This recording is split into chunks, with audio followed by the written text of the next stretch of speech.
Hello, ladies and gentlemen, and welcome back to Minecraft. Now, have you ever wanted to build a base in Minecraft? I'm sure you have. If you played survival, you've probably built a base. When building your base, you can build a house, you can build an underground fortification, you can build an evil lair, you can just build a dirt shack. It doesn't really matter what you build. But one thing that does matter is space. You want to have as much space inside your house for all of the stuff that you're going to want. Now, usually this just means that you can just expand your base whenever you want if you need to add more things. I have decided to take a little challenge and see if you look behind me. I've built this little tower. This base right here behind me is entirely within one chunk. This bedrock here is the outline of the singular chunk that this base is built in. And I just decided to challenge myself to see what I could build within one chunk. And I'd say I did pretty well for a one chunk base. So right here is the doorway. It also functions as the nether portal. Right here, you've got this obsidian. And right here is the button that controls the door. It only opens on the inside. You press once to close it. You can see on the outside, it blends in perfectly to the rest of the walls. You cannot actually tell where the doorway is. So what I've done is I've got basically just a flush double piston extender hooked up to this slime block contraption, which connects to all of the basalt. So when you press the button to close it, the basalt gets pushed out and then pushed forward twice, and then it aligns perfectly with the wall right out here. So now you don't need to see any of your neighbors because, well, I mean, I don't have any neighbors. As you can see, there's no one around, but supposing you did have neighbors, now you can just keep them all out because they're not going to have any idea where the door is. And so you don't need to deal with any social interaction anymore. You can just completely isolate yourself. Fun. And so whenever you would want to open the door, and now I don't know why you would want to open the door because that's social interaction, and I don't like social interaction, but suppose I did for some reason. Maybe I ordered pizza or something. Then you'd need to press the button twice. Once to pull it back, and then once to pull it into the wall to make it so that you can just walk right through here.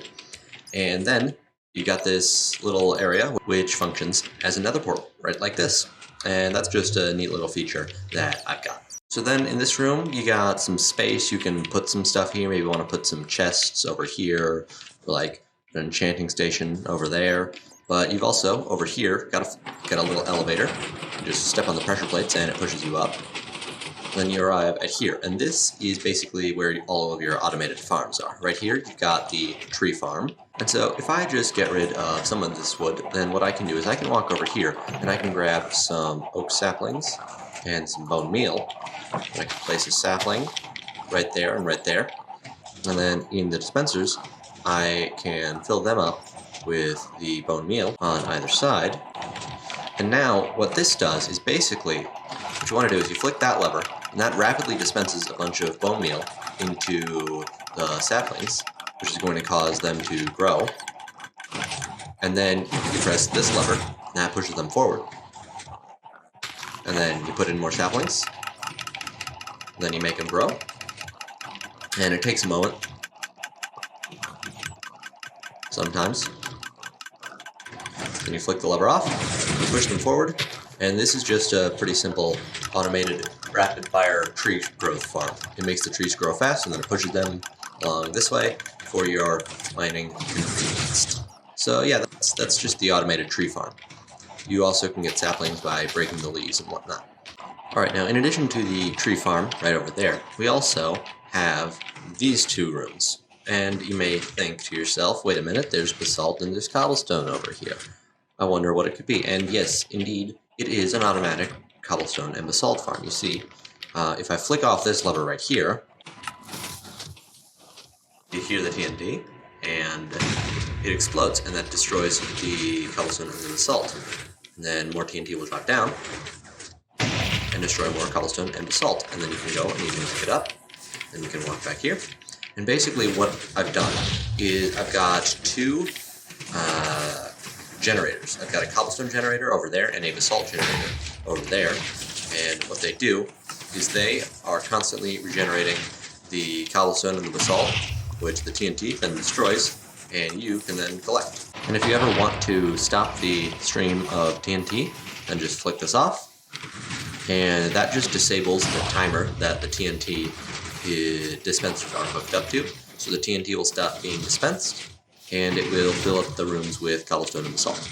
In addition to all of these redstone machines, you may hear in the distance a bunch of chickens. Well, you see, right here we've got this minecart. You can right-click on it, and you can right-click on that one. And then you'll get up here, and this is where we have all of our food sources. We have some pigs, and we have some chickens. And what you can do is you can reach through the trapdoors to grab the chicken eggs. And for the pigs, you can just right-click with carrots down there. And then you can also come up here where we have a bunch of sugarcane, and we've also got a pumpkin farm. None of the pumpkins have grown yet, but they will. You gotta trust me on this. You gotta trust me that the pumpkins do in fact grow. Pumpkins are not an elaborate conspiracy by the government. I'm telling the truth. But yes, you have some sugarcane, and you have some pumpkins. And those are just some simple farms, so you've got plentiful food sources. So in addition to all these rooms up here, we've also got this room right here, and it's hidden inside of the elevator shaft, so you're going to need to send the elevator down if you want to get into it. And basically, this room is like the living space, sort of. You got a bunch of storage, you got your ender chest, you got every crafting station you'd ever need, you got furnaces, and you got smokers, and you've also got a bed. And it's daytime, so I can't actually go to sleep, but bed. You guys know how beds work. Bed. So, yeah, that is pretty much everything in this one chunk base. All of it is contained within one chunk. All of it. And it's a pretty compact base with basically everything you would ever need in a Minecraft base. So yeah, this is a bit of a shorter episode, but I just thought this is something cool that I could make. If you enjoyed, please consider giving the video a like, comment, maybe subscribing, hit all the buttons that help me, and I will see you all in the next episode. Goodbye.